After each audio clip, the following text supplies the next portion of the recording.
Today I would like to consider the phrase education about religion from an epistemological perspective.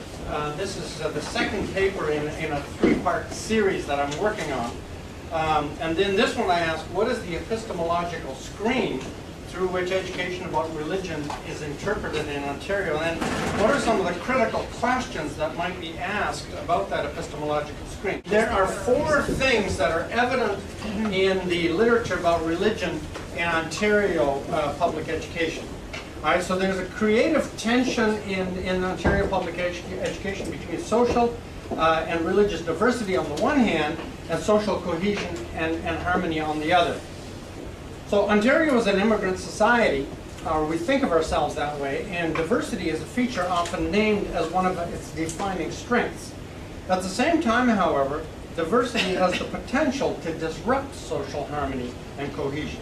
So public schooling in Ontario is seen as the state mechanism to bridge the creative tension between harmony on the one hand and diversity on the other by creating a common ethos for citizenship. And so the four things, religion and diversity, are important in the lives of Ontario citizens. Religion and religious difference are potentially disruptive forces. And then the wrong kind of religion and the wrong attitudes to religion matter in Ontario, and they're important state interests. And then public schooling is the key state strategy. And then the distinctions in Ontario public education between which forms of religion are tolerable and which forms are intolerable, and which voices may and which voices may not contribute to education about religion, are highly regulated and contested. And so, until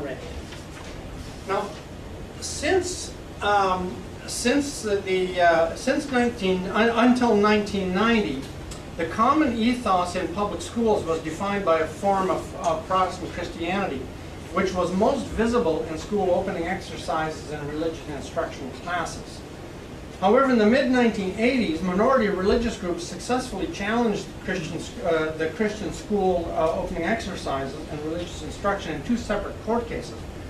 And so the sequence of events to which I'll be referring is in 1988 and 1990, there were two court cases. I'll be referring to them as Zalberberg and Elgin County.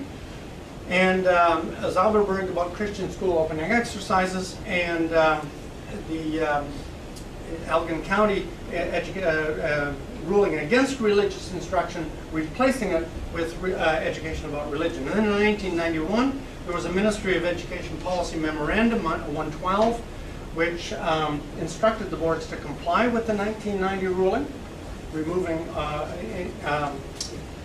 accommodations, religious accommodations, and then that triggered two more cases in which minority religious groups unsuccessfully challenged the dominant role of secularism.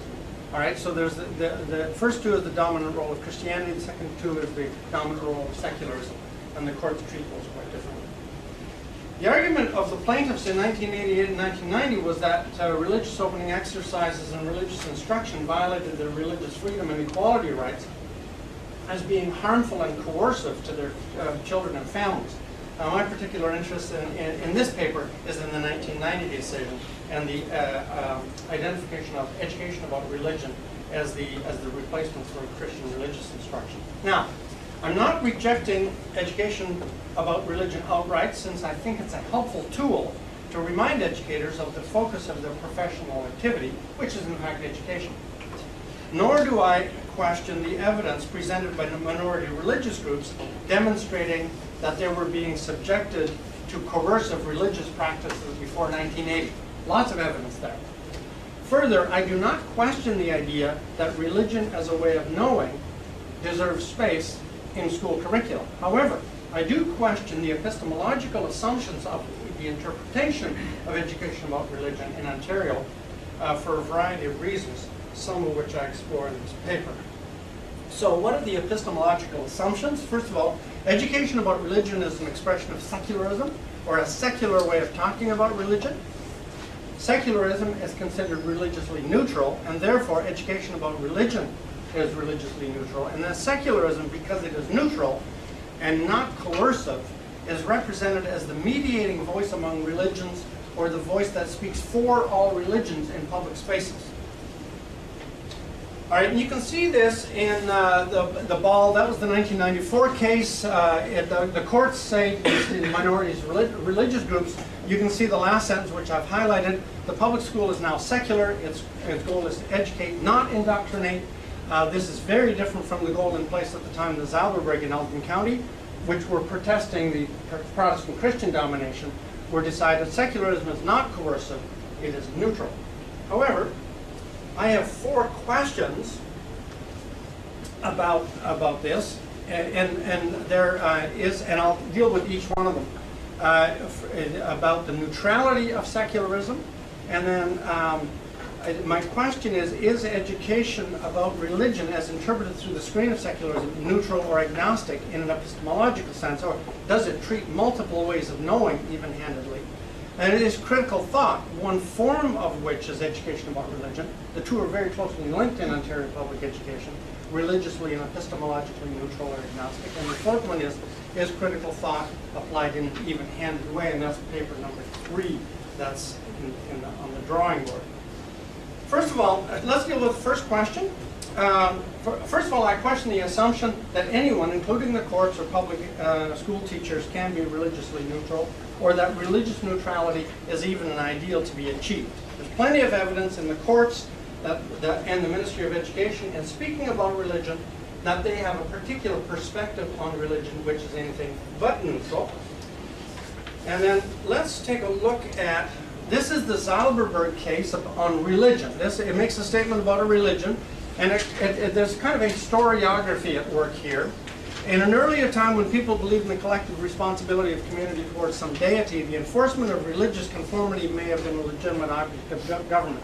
But since the Charter, this is the Charter of Rights and Freedoms, which was introduced in 1982, it is no longer legitimate. With the Charter, since the 1980s in these court cases, it has become the right of every Canadian to work out for him or herself his religious obligation. So religion here, religion in the modern world is something people choose for themselves, as opposed to the group coercion that was in the traditional world that went before. So education about religion then is a way of helping students make intelligent choices that they're going to have to make about religion. Right? That's the way it's positioned in the court here. So let's take a look at, and this is the 1990 decision. This is the court describing what education about religion looks like. All right? It may sponsor the study of religion, but may not sponsor the practice of, may expose students to, but may not impose, is one of instruction, not one of indoctrination. Its purpose is to educate, not convert. It sets it up in these binaries. Like, here's what goes on in religious communities, here's what goes on in public schools, right? So the idea is that teaching about religion will encourage tolerance of religious differences through the process of familiarizing students with, as you can see, all religious views, or what all people believe, or various beliefs, right? This will be done in a way that does not indoctrinate, press for acceptance, seek to conform, convert, or attempt any of the other effects associated with religious instruction that happened before 1990. All right, so you get this binary. However, in doing so, the court, among other things, focuses on religion as belief. Right? There's a number of things about this, but I'll just focus on this one. The Elgin County Court, in defining education about religion, makes a distinction between expression, belief, and practice.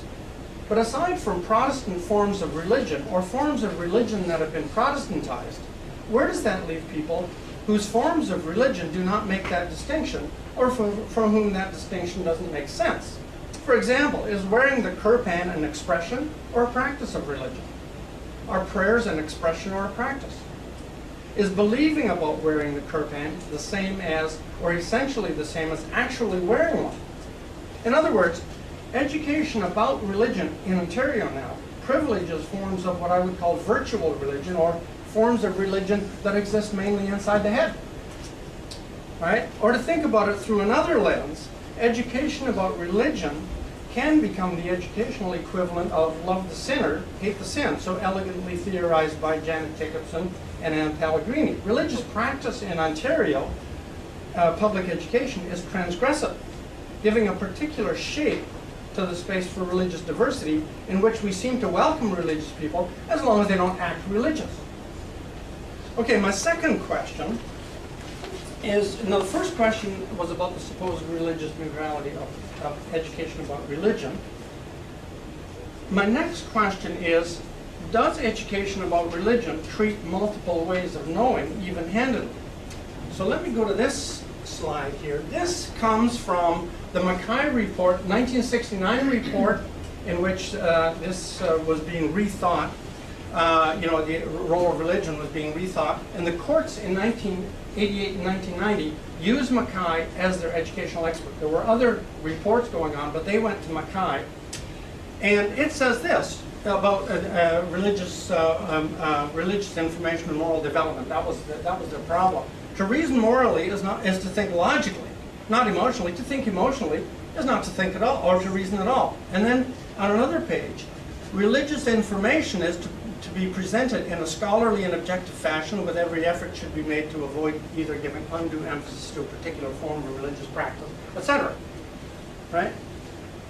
So this privileges a particular way of knowing that marginalizes what I would call multiple ways of knowing, including prayer, revelation, intuition, tradition, and sacred text, which in religious groups operate alongside of and have equal value with linear left-brain critical thought as a way of generating knowledge. So if you think about William Connolly and his work on neuropolitics, and Jasmine Zine talking about Islamic schools in Toronto, she talks about these multiple ways of knowing. And this this seems to privilege a particular way of knowing. So then I go to the next question, and that is, I go to critical thought, because critical thought is closely linked to education about religion. So is that religiously and epistemologically neutral or agnostic? So I'm going to go to another slide here. This comes from the Literacy and Numeracy Secretariat, which came out with a document. This is the Ontario Government Secretariat. It came out with a document in 2009, and it calls about critical literacy, and it calls this the lens for learning in Ontario public schools. Right? So, and it's basically critical theory. I mean, I don't need to read that. You're familiar with this. It's just kind of standard critical theory. Now, what I'm saying here is there is much to be said for the development of critical thinking skills, but what if it is experienced by religious minorities as a state strategies in public schools to detach their children from their religious traditions in favor of a state-sponsored ethos framework of ultimate value, or in Roy Rappaport's language, the peak of the cybernetic hierarchy? And the religious communities have reacted to to this emphasis. I just want to point out, this is Memorandum 112 now, and this is what I would call a state-sponsored ethos, right? So this refers now to Memorandum 112. This happened just after the 1990 decision and the introduction of education about religion, and it refers to, you can see there the highlighted, it refers to positive social values which in general Canadians hold and regard as essential to the well-being of our society. These values transcend cultures and faiths. All right? And so what this suggests, in the context of Ontario public education, Canadian values that transcend cultures and faith are seen after 1990 in secular terms. So this represents secularism as the mediating voice in Ontario public education, represented then as inclusive and non-coercive. But seen from another perspective, it is a strategy to detach people from their religious faiths, right? So now this in some ways looks very much like the Education Act that it replaced. All right, this is now 1980, an expression of inclusive, non-coercive Protestant Christianity. Now listen to this.